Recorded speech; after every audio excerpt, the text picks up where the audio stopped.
आज मैं आपको बच्चों में पाए जाने वाले कुछ ऐसे विकारों के बारे में बताऊंगी जिनको सम्मिलित रूप से नाम दिया गया है अधिगम अशक्तता।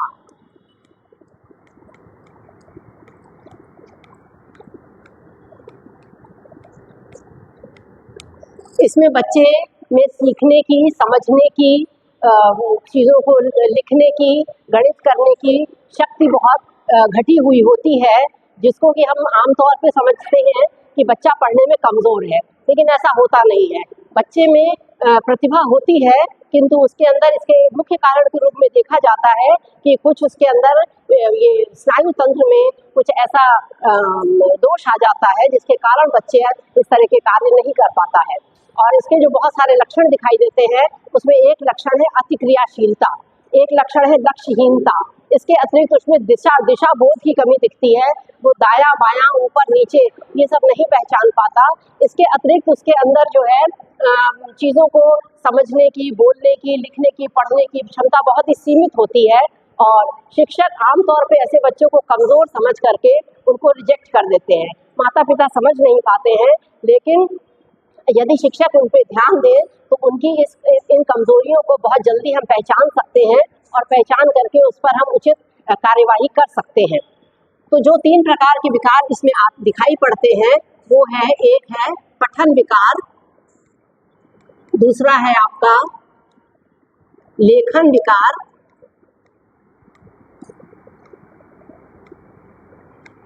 और तीसरा है आपका गणित विकार। ये जो लेखन विकार है, पठन विकार है, इसमें बच्चे में इसको सम्मिलित रूप से कहते हैं डिसलेक्सिया। जब डिसलेक्सिया होता है तो बच्चा पढ़ नहीं पाता, शब्दों को रुक रुक के पढ़ता है, शब्दों को छोड़ छोड़ के पढ़ता है, शब्द उसको समझ में नहीं आते। इसके अतिरिक्त वो वर्णमाला में जैसे पा है, फा है, इसको नहीं समझ पाता, पा और फा में अंतर, टा और ठा में अंतर नहीं समझ पाता। वो जैसे शब्द है, रकम है, कमर है, इसमें अंतर नहीं समझ पाता। ये चीज़ें उसको ओवरलैप करती हैं और वो इन चीज़ों को समझ नहीं पाता। लेकिन अगर इस कमी पे ध्यान दिया जाए तो बच्चे में हम समय रहते सुधार ला सकते हैं। इसके लिए शिक्षकों को जागरूक होना जरूरी है, और माता पिता को भी इस दिशा में जागरूक होना ज़रूरी होता है। लेखन विकार के अंतर्गत वो लिख नहीं पाता, और वर्तनी दोष उसके में बहुत सारे होते हैं, और वो क्योंकि सब पढ़ नहीं पाता, इसलिए उसको लिखने में भी, और लिखी हुई चीज़ को वो पहचान नहीं पाता, उसको बोल नहीं पाता है।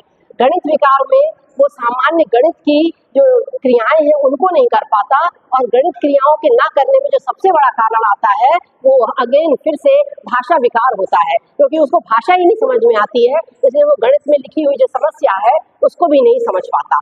तो शिक्षक इस दिशा में अगर ध्यान दे तो बहुत कुछ अच्छा बच्चों के भविष्य के लिए कर सकते हैं, जिसमें कि एक उपचार का तरीका होता है जिसको कहते हैं इंटीग्रेटिव स्ट्रेटेजी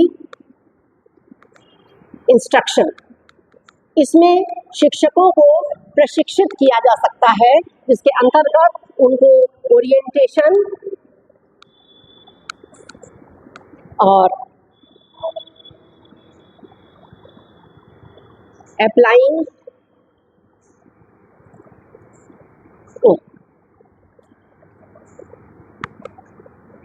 फ्रेमिंग, एक्सटेंडिंग